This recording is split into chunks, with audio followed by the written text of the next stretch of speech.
हमने आज अपनी सरकार की पहली कैबिनेट बैठक को सफलतापूर्वक संपन्न कर लिया और मुख्यमंत्री कार्यालय के सलाहकार सहित अन्य लोगों ने कैबिनेट में हमारा सहयोग किया। सुनना चाहते हैं ना?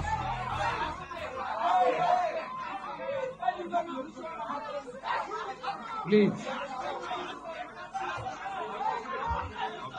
आप सभी प्यारे लोगों को भारतीय जनता पार्टी और इंडिया गठबंधन की सरकार के जो सबसे पहले मंत्रिमंडल का गठन हुआ उसकी ओर से मैं आपका हार्दिक धन्यवाद करता हूं और आपको बधाई देता हूं। हमने जो एक अत्यंत गुरुतर और महत्वपूर्ण दायित्व अपने कंधों पर लिया है, इस लंबी और चुनौतीपूर्ण विकास यात्रा में हमारे लोकतंत्र के चौथे स्तंभ यानी मीडिया की एक अत्यंत महत्वपूर्ण और निर्णायक भूमिका है। भारतीय जनता पार्टी के नेतृत्व में संचालित यह कैबिनेट आप सभी के बहुमूल्य सुझावों और निरंतर सहयोग की पूरी ईमानदारी और निष्ठा के साथ अपेक्षा करती है। हमने आज अपनी सरकार की पहली कैबिनेट बैठक को सफलतापूर्वक संपन्न कर लिया है और मेरे साथ यहां मौजूद हैं मंत्रिमंडल में जो 5 लोग अभी हमारे साथ शामिल हुए हैं, वे मेरे लिए बहुत ही महत्वपूर्ण और खास सहकर्मी हैं। हमारे बीच उपस्थित माननीय दिलीप घोष महोदय, माननीय अग्निमित्रा पॉल जी, माननीय अशोक कीर्तनिया जी, माननीय खुदीराम टुडू जी और माननीय निश्चित प्रमाणिक जी, इन सभी सम्मानित सदस्यों ने आज आयोजित की गई इस अत्यंत महत्वपूर्ण कैबिनेट बैठक में अपनी उपस्थिति दर्ज कराई है और इसमें सक्रिय रूप से भाग लिया है। इसके अतिरिक्त राज्य के मुख्य सचिव के प्रत्यक्ष प्रशासनिक नियंत्रण के अधीन आने वाले सभी सरकारी अधिकारी और मुख्यमंत्री कार्यालय के सलाहकार सहित अन्य लोगों ने कैबिनेट में हमारा सहयोग किया है। मैं पूरे राज्य का हर एक इंसान को डॉक्टर श्यामा प्रसाद मुखर्जी के यह पश्चिम बंगाल की धरती, आप लोगों ने जो बड़ी जिम्मेदारी हमारे कंधों पर सौंपी है, माननीय प्रधानमंत्री नरेंद्र मोदी जी की मार्गदर्शन में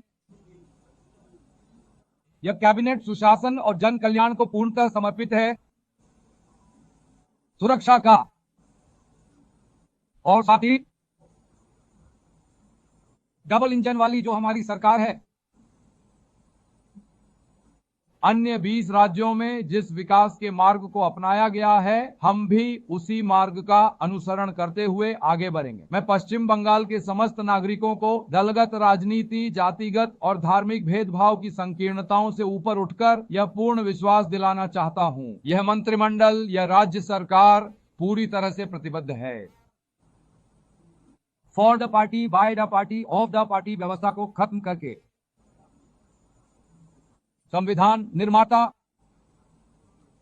प्रातः स्मरणीय डॉ बाबा साहेब अंबेडकर के संविधान की मुख्य भाषा for the people, by the people, of the people, जनता के लिए, जनता द्वारा, जनता की के ही आधार पर पूरी तरह से संचालित होगी। अब हम सीधे काम की बात पर आते हैं। आज हम इस विषय पर चर्चा करेंगे। कैबिनेट में पहली कैबिनेट बैठक में मैंने 6 फैसले लिए हैं। पश्चिम बंगाल का पहला, लोकतंत्र का जो महापर्व संपन्न हुआ, काफी दिनों बाद मिले हैं। जो कभी न मरे वह अमर और मन से भयमुक्त, निष्पक्ष और स्वतंत्र चुनाव न केवल हमारा पूरा भारतवर्ष बल्कि समूची दुनिया के लोगों ने इसे अपनी आंखों से देखा है। यही कारण है कि आज एक राज्य के चुनाव को लेकर दुनिया भर के विभिन्न मीडिया में इस बात की काफी चर्चा हो रही है, इसलिए हम यह कदम उठा रहे हैं। सबसे पहले बंगाल की आम जनता और साथ ही 93% मतदाता, मैंने मतदाताओं का सिर झुकाकर विनम्रता पूर्वक आभार व्यक्त किया। साथ ही भारत के निर्वाचन आयोग, चुनाव आयोग के पूर्ण नियंत्रण और देखरेख में मतदान प्रक्रिया में लगे सभी कर्मी, मतगणना कार्य में नियुक्त किए गए अधिकारी, अन्य राज्यों से विशेष रूप से बुलाए गए पर्यवेक्षक, केंद्रीय स्तर के सुरक्षा बल और स्थानीय राज्य पुलिस बल, कोलकाता पुलिस, यह कैबिनेट मीडिया चुनाव में शामिल सभी प्रतिद्वंद्वी राजनीतिक दलों, सभी उम्मीदवारों और उन सभी व्यक्तियों के प्रति अपना हार्दिक आभार और धन्यवाद ज्ञापित करती है जिन्होंने प्रत्यक्ष या फिर अप्रत्यक्ष रूप से इस अत्यंत विशाल और महत्वपूर्ण कार्य को संपन्न करने में अपना बहुमूल्य योगदान दिया है। दूसरा, हम जिनके महान बलिदानों के फलस्वरूप भाजपा सरकार का गठन संभव हुआ, भाजपा के वे 321 समर्पित कार्यकर्ता जो असमय काल के क्रूर गाल में समा गए और हमसे सदा के लिए बिछड़ गए। गंभीर स्वर, देश की रक्षा में सर्वोच्च बलिदान देने वाले वीर सपूतों को मैंने आज श्रद्धा पूर्वक नमन किया है। उनके परिजनों के प्रति गहरी संवेदनाएं व्यक्त की हैं। हमारी सरकार उनके परिवारों के कल्याण और भविष्य के लिए पूरी तरह संकल्पबद्ध है। वे जिस प्रकार के न्याय की अपेक्षा रखते हैं, हम उन्हें पूर्ण रूप से वैसा ही न्याय प्रदान करेंगे और इसके साथ ही इन सभी परिवारों की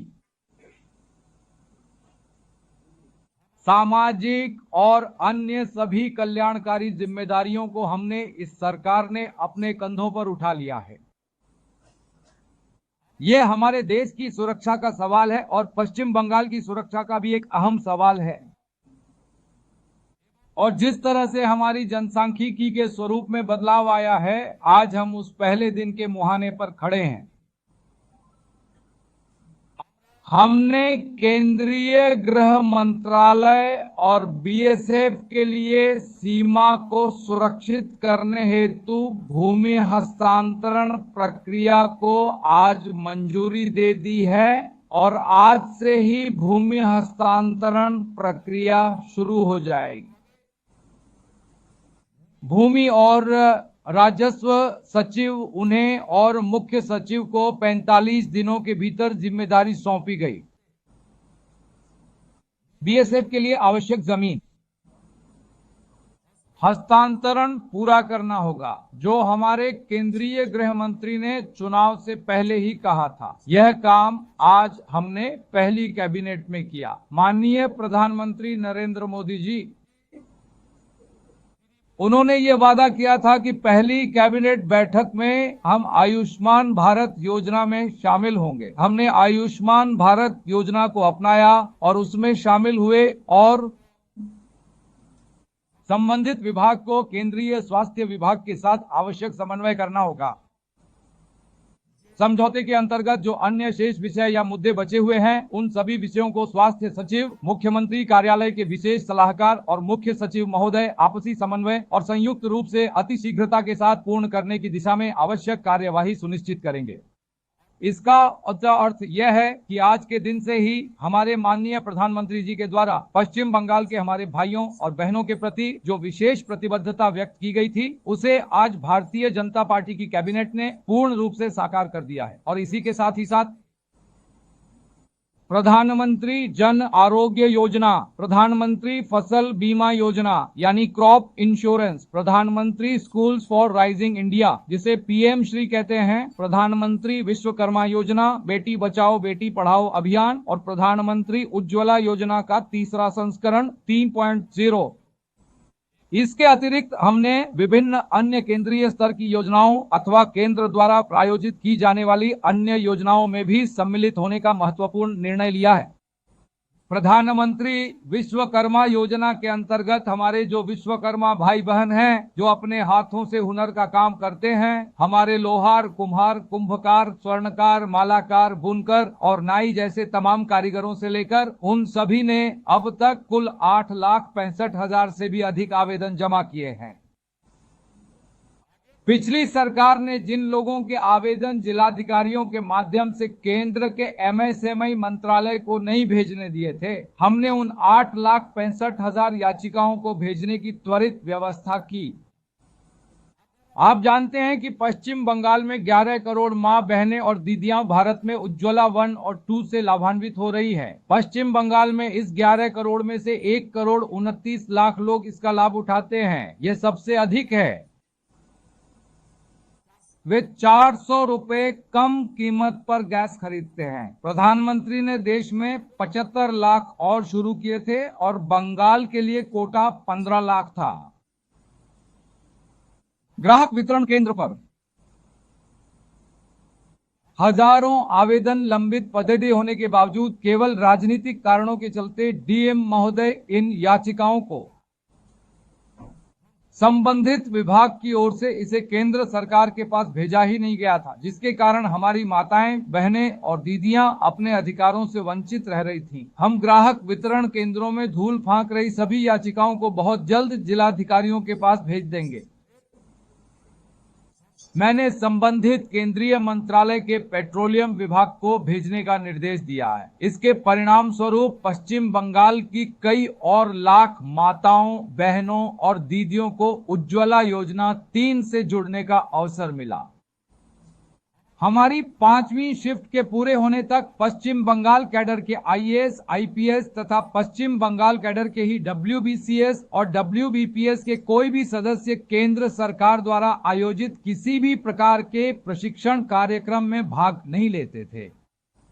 यह हमारे मुख्यमंत्री का एक अलिखित निर्देश था। पिछले मुख्यमंत्री का, निवर्तमान मुख्यमंत्री का और पूर्व मुख्यमंत्री का। हमने आज इस विषय पर मुख्य सचिव को यह निर्देश दिया है कि वे अन्य राज्यों में लागू नियमों का पालन सुनिश्चित करें। उन्हें इसके लिए सशक्त किया है और जिम्मेदारी सौंपी।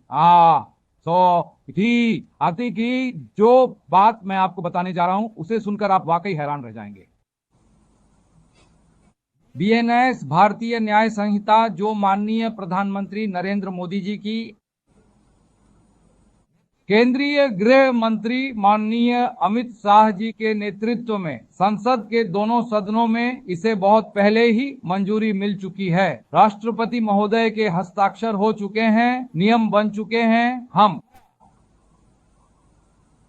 मुझे आश्चर्य है कि यहां अब तक बीएनएस लागू नहीं हुआ। इसका मतलब संविधान को दरकिनार कर अवैध रूप से पुराने सीआरपीसी और आईपीसी को जबरन चलाया जा रहा था। आज से पश्चिम बंगाल भी भारतीय न्याय संहिता बीएनएस के दायरे में आ गया है। अब यहाँ पुराने सीआरपीसी और आईपीसी कानून प्रभावी नहीं रहेंगे। सारा कामकाज अब भारतीय न्याय संहिता के तहत होगा। इस ऐतिहासिक बदलाव को केंद्रीय कैबिनेट ने मंजूरी दी थी। छठा निर्णय हमारे माननीय केंद्रीय गृह एवं सहकारिता मंत्री श्री अमित शाह जी के द्वारा लिया गया है। चुनाव प्रचार के दौरान रायदीगी से उन्होंने कहा था कि 2015 के बाद पश्चिम बंगाल में कोई भर्ती नहीं हुई है, इसीलिए बहुत से शिक्षित युवक युवतियों की उम्र निकल गई है। कैबिनेट ने आवेदन की ऊपरी आयु सीमा में 5 साल की विशेष छूट को आधिकारिक मंजूरी दे दी है। आज की बैठक में हमने ये महत्वपूर्ण निर्णय लिया है। हमारी अन्य प्रतिबद्धताओं के बारे में आप जानते ही हैं। अगले सोमवार को हम फिर कैबिनेट बैठक करेंगे। ऐसी परिस्थितियों को देखते हुए आरजीकर अस्पताल की घटना समेत महिला उत्पीड़न से जुड़े तमाम गंभीर मामलों, संस्थागत भ्रष्टाचार के विभिन्न मामलों, पे कमीशन से संबंधित लंबित मसलों तथा एरिया डील से जुड़े विषयों पर हम हमारी आगामी कैबिनेट बैठक में विस्तार पूर्वक चर्चा करेंगे। चूंकि हमें अपने आधिकारिक कामकाज और जिम्मेदारियों के चलते इस विषय पर विचार करने के लिए बहुत अधिक समय नहीं मिल पाया है। सरकार के गठन के बाद आज हमारा पहला आधिकारिक कार्य दिवस है और फिलहाल जो भी आवश्यक कागजात और प्रस्ताव तैयार थे उन पर कैबिनेट ने ये महत्वपूर्ण निर्णय लिए हैं जिन्हें अब तुरंत प्रभाव से लागू किया जाएगा। आप सभी आदरणीय लोगों के बीच मैं स्वीकार करता हूं कि बंगाल की इस महान जनता को हमने अनजाने में काफी परेशान किया है। हमारी कैबिनेट के निर्णयों के कारण माननीय मुख्यमंत्री आवश्यकता पड़ने पर निश्चित रूप से पत्रकारों से बातचीत करेंगे। वे प्रश्नोत्तर में भी भाग लेंगे, लेकिन वह आवश्यकता आधारित है। कैबिनेट ब्रीफिंग अगली कैबिनेट से माननीय वरिष्ठ मंत्री दिलीप घोष और माननीय दूसरी बार की विधायक तथा मंत्री अग्निमित्रा पॉल महोदया ब्रीफ करेंगे। अगले हफ्ते से दोनों मिलकर करेंगे। एक ही पॉइंट पर नहीं करेंगे, वे आपस में पूरा समन्वय कर लेंगे। कृपया ध्यान दें, मैं जनहित में एक अत्यंत महत्वपूर्ण सूचना साझा कर रहा हूं। मैं जानकारी दूंगा कि पश्चिम बंगाल में जिस सरकार को लोगों ने नकार दिया है उसने कैसे नुकसान पहुंचाया है। आपको एक के बाद एक कई चीजें जानने को मिलेंगी। तारीख है 16 जून साल 2025। यह भारत सरकार की आधिकारिक ओर से आगामी जनगणना के कार्य हेतु गृह मंत्रालय के अंतर्गत आने वाले office of registrar general of India की तरफ से इसे भेजा गया था। जून 2025, आज लगभग 1 साल होने को आया है। 11 महीने बीत चुके हैं। पश्चिम बंगाल सरकार ने यह फाइल ऐसे ही छोड़ दी थी। वह यह फाइल यहीं पर छोड़ गया था और शायद उसे इसकी जरूरत हो। फिलहाल इन्हें पब्लिक डोमेन में लाने का हमारा कोई इरादा नहीं है, लेकिन हमारे पास जो भी जानकारी उपलब्ध है, हमारे पास जो लिखित जानकारी उपलब्ध है उसके अनुसार इन्होंने न केवल पश्चिम बंगाल की जनता के साथ विश्वासघात किया है, बल्कि इन्होंने पूरे देश के साथ और हमारे देश के संविधान के साथ भी बहुत बड़ा विश्वासघात किया है। और इनका एकमात्र मुख्य लक्ष्य तो बस यही था। जनगणना जानबूझकर रोकी गई है ताकि केंद्र महिला आरक्षण लागू न कर सके, हमारी माताएं बहनें विधायक सांसद न बन पाएं। इसी मकसद से यह षड्यंत्र रचा गया है। आज हम भारत सरकार के गृह मंत्रालय के अधीन कार्यरत महापंजीयक एवं जनगणना आयुक्त के कार्यालय द्वारा जनगणना की संपूर्ण प्रक्रिया के संबंध में दिनांक 16 जून 2025 को प्रेषित किए गए आधिकारिक सर्कुलर को पूरी तत्परता और गंभीरता के साथ अभी इसी समय से प्रभावी रूप से लागू करने जा रहे हैं। आज से ही बल्कि इसी क्षण से पश्चिम बंगाल की राज्य सरकार ने जनगणना से संबंधित कार्य और उसकी पूरी प्रक्रिया आधिकारिक रूप से शुरू कर दिया। यह निर्णय एक विशेष प्रशासनिक आदेश के अंतर्गत लिया गया है।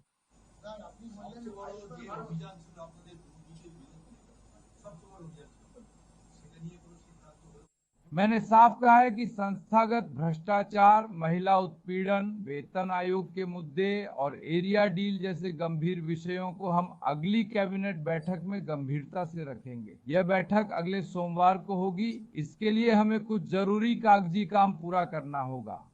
बजट पेश हो जाने के बाद बिल्कुल वैसे ही जैसे हम पहले किया करते थे। चंद्रिमा, तुम यह बात साफ साफ कह दो कि इस तरह से तो सरकार नहीं चल सकती है, क्योंकि सरकार तो केवल आंकड़ों के दम पर ही चलती है। हमारी सरकार पूरी तरह से नियमों के आधार पर चलती है और सभी सरकारी निर्णय संविधान के प्रावधानों के अनुसार ही लिए जाते हैं। इसीलिए यह सरकार मैं की भावना में बिल्कुल भी विश्वास नहीं रखती है। हम हमेशा नीतियों के अनुसार चलेंगे और नियमों, अधिनियमों तथा संविधान को सर्वोच्च प्राथमिकता देकर ही अपना कार्य करेंगे।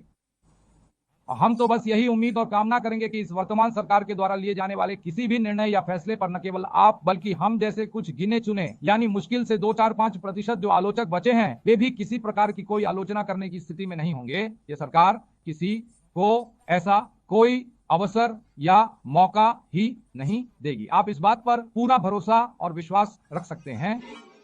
इसीलिए तो हमारे माननीय प्रधानमंत्री जी ने स्पष्ट रूप से कहा है और भारतीय जनता पार्टी पश्चिम बंगाल की इकाई ने भी यही बात दोहराई है कि अब डर को बाहर करना है और भरोसे को अंदर लाना है। आप सभी अपना अटूट भरोसा हम पर बनाए रखिए। हम पूरी निष्ठा के साथ सही रास्ते पर आगे बढ़ते रहेंगे। अब आप एक बांग्ला गीत प्रस्तुत कीजिए, उसके उपरांत हम 2 हिंदी गीत सुनेंगे। सुनिए, यह हमारा पहला दिन है, कृपया हमारा सहयोग करें। आप पिछले सीएम से तो सवाल पूछ सकते थे।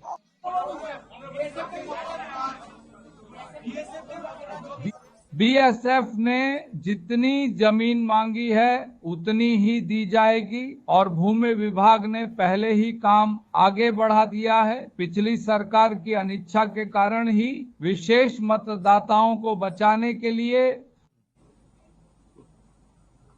बाहरी और गैर भारतीय घुसपैठियों को बचाने के लिए उन्होंने भूमि विभाग को काम करने से रोक दिया और कलकत्ता उच्च न्यायालय के स्पष्ट आदेशों की भी घोर अवहेलना की। ऐसी हरकत कोई जिम्मेदार सरकार नहीं कर सकती।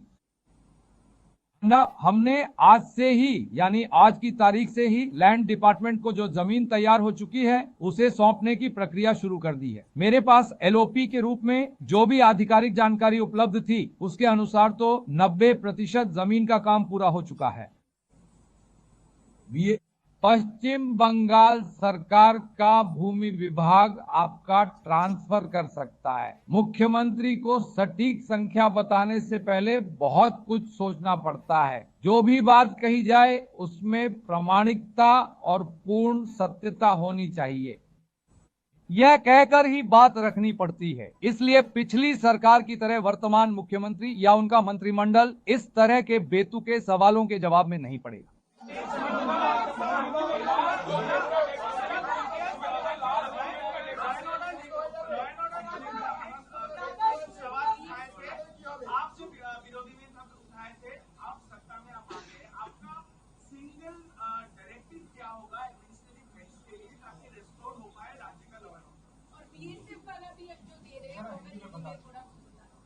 देखिए, हमारी सीमा की सुरक्षा सीधे तौर पर हमारे देश की सुरक्षा के साथ गहराई से जुड़ी हुई है।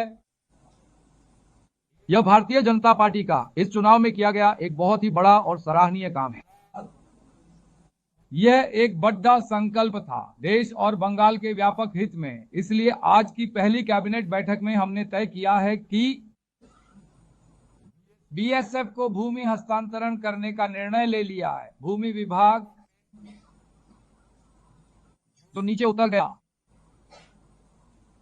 उनके पास सभी दस्तावेज और जानकारी उपलब्ध है। भूमि विभाग के साथ मिलकर उन्होंने विस्तृत प्रक्रियाएं पूरी कर ली हैं। आज से ही जमीन हस्तांतरण की आधिकारिक प्रक्रिया शुरू हो रही है। गृह मंत्री जी के स्पष्ट निर्देशों और प्रधानमंत्री जी के दूरदर्शी मार्गदर्शन के अनुरूप ही यह जमीन हस्तांतरित की जाएगी। हमें उनके स्पष्ट निर्देश मिल गए हैं। कैबिनेट में सबसे पहले लाए जाने वाले विषय में 45 दिनों के भीतर जमीन का पूरा मामला सुलझा लिया जाएगा। एमएचए को ट्रांसफर कर दिया जाएगा। बीएसएफ फेंसिंग पूरी कर देगा और अवैध घुसपैठियों की जो हमारी समस्या चल रही है यह भी कुछ दिनों के अंदर हल हो जाएगी। यह फैसला कैबिनेट ने ले लिया है।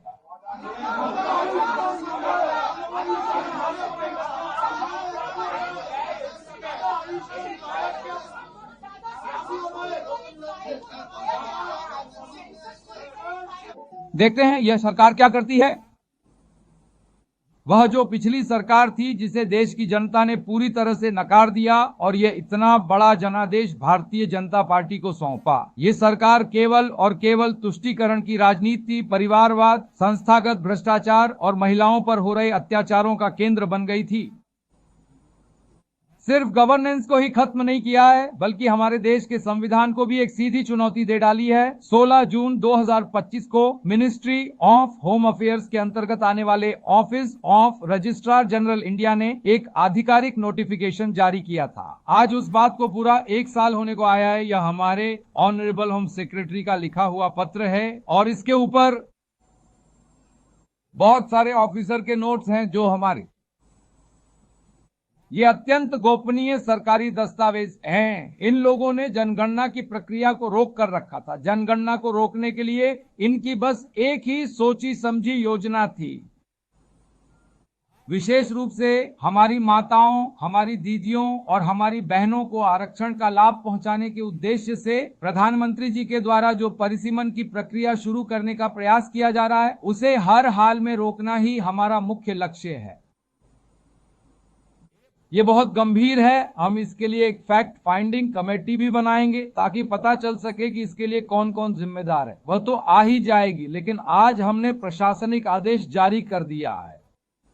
आज से ही जनगणना का कार्य आधिकारिक तौर पर शुरू कर दिया जाएगा। 11 महीनों के लंबे अंतराल के बाद इसे अब लागू किया जा रहा है। इसी वजह से मैंने आप सभी के समक्ष इसका खुलासा किया है।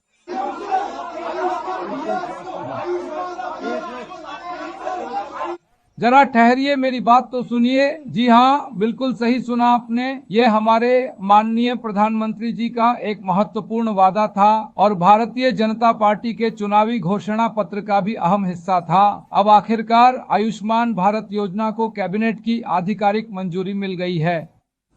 बाकी हेल्थ डिपार्टमेंट, सेंट्रल गवर्नमेंट के हेल्थ डिपार्टमेंट के साथ एग्रीमेंट और दूसरे तरीके से जो प्रक्रिया करनी चाहिए वह प्रक्रिया आज से शुरू हो जाएगी।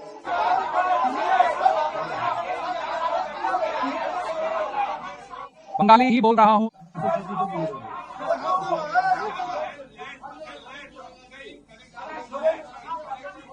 मैं आप सभी को यह स्पष्ट कर दूं, वर्तमान में चल रही कोई भी सामाजिक परियोजना बंद नहीं की जा रही है।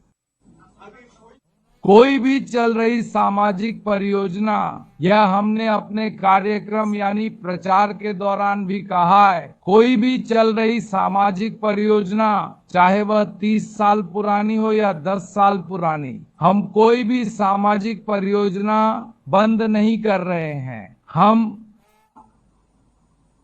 हम दफ्तर को पेपरलेस बनाएंगे, इसमें आप सबका सहयोग चाहिए। हम पोर्टल्स को भी अपडेट करेंगे और साथ ही सभी लाभार्थियों को भी इसमें जोड़ेंगे। डीबीटी के माध्यम से जो नरेंद्र मोदी जी के नेतृत्व में देश की सरकार ने किया है, डायरेक्ट बेनिफिट ट्रांसफर के माध्यम से होगा और सब कुछ पारदर्शिता के साथ होगा। आपके सवाल के जवाब में मैं साफ साफ कह देता हूं, आपने जिस विशिष्ट योजना का उल्लेख किया है, मैं न केवल उस विशेष योजना के संदर्भ में कह रहा हूं, बल्कि वर्तमान में संचालित किसी भी प्रकार की सामाजिक कल्याणकारी योजना को यह सरकार बंद करने का विचार नहीं कर रही है। लेकिन ये सभी कार्य पूरी पारदर्शिता के साथ ही संपन्न किए जाएंगे। अब कोई भी मृत व्यक्ति किसी भी सामाजिक योजना का लाभ बिल्कुल भी नहीं उठा पाएगा और मुझे यकीन है कि आप भी यही कहेंगे कि उन्हें इसका लाभ नहीं मिलना चाहिए। कोई भी गैर भारतीय किसी भी गैर भारतीय को भारत के किसी भी राज्य या केंद्र सरकार का कोई लाभ नहीं मिलना चाहिए। इसलिए मेरे प्रश्न में ही आपके प्रश्न का सारा उत्तर निहित है। Subscribe to One India and never miss an update. Download the One India app now.